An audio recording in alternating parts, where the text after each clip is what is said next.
Now, another game that we locked. Oh, my God. We had number 12 Utah, -2.5 at Baylor, and we backdoored that one. Yeah. This was a struggle win for Utah. Bad. This one worries me, man. I mean, you're missing both quarterbacks. Yep. What a weird situation. Yep. Chopin's out and Cam Rising. Cam Rising is out, yes. First of all, Cam Rising needs to get back on the field. Yeah, why was he? He was cleared to play. I don't understand what happened. I don't know if it was a personal reason. I really don't know. But being that he was cleared to play, we thought he was going to play, and here we are, right? Talk about a backdoor. So, well, let's talk about the whole game, not just that drive, right? Go ahead. First of all, this should have been a blowout. Yeah. I don't remember what the spread was because I know we had an alt spread. It was 6.5. I thought, this should have been a blowout, especially without Chopin. This Baylor team, after what they did last week with Texas State, there's no reason they should have even come close to being in this game. And leading through 3 quarters is a problem. We were sweating this one for sure. Thoughts?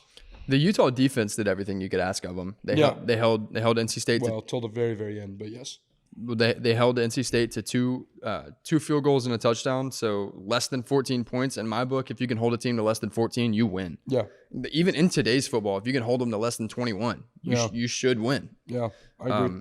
Now, granted, NC State did that and lost, but in today's football where it's passing attack and people are throwing for 300 yards in every game, you hold somebody to less than 20, you should win. So I think this is more so. Baylor did that, yeah, that's what I'm saying. So Baylor, I apologize. No, you're good.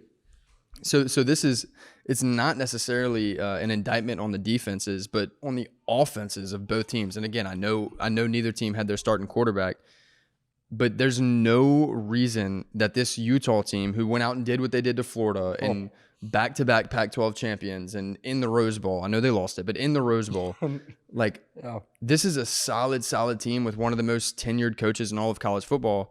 And they didn't score a touchdown until the 4th quarter on this NC State team, on this Baylor team, rather. I keep saying that. You really want them to play NC State. Yeah, Baylor.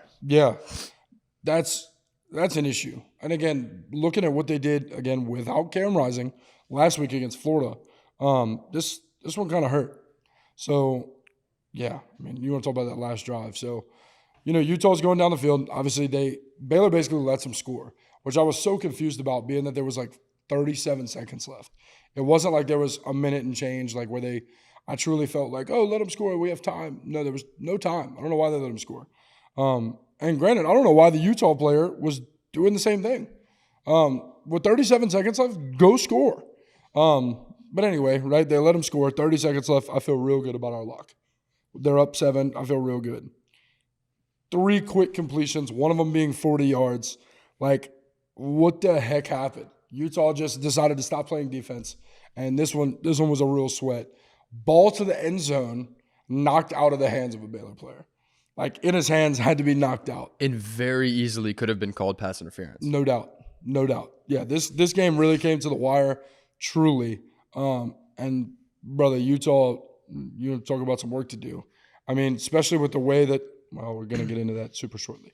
But, yeah, man, this is not looking like Utah should be looking right now. I think that's the prevent defense needs to just go ahead and be removed from everyone's defensive playbook. Yeah, it doesn't need to be in your scheme. Nothing. Yep. Don't do it. We've seen enough times where it hasn't worked to even be putting it on the field. Yeah, you want to be in a cover 3 and tell your safeties don't get beat over top. Yep. Fine, but the prevent where you drop 7 guys into coverage and rush 3 and give the quarterback all day, all the time, it doesn't make sense. I don't understand why people keep doing it. Yep, receivers are too good nowadays. But Utah gets the win whenever. Look, as bad as this game looked for them, they come out unblemished. They're undefeated, and they should be getting Cam Rising back. I think they're still in a good spot. This game looks bad on their schedule, but if you look at their record, they're 2-0. Yeah, you look at this. I look at this game like I looked at Ohio State last year with Northwestern. Dude, that was a struggle. It was pouring down rain. They couldn't get anything done, and everybody was crapping on them. I'm kind of crapping on Utah here in a slight way. But, there's nothing saying they won't bounce back, get Cam Rising back, and go blow everybody else out. Yeah. So, but again, unblemished. I feel decent about Utah, but definitely this one, I mean, they sucked. Yeah. They really did this game. So.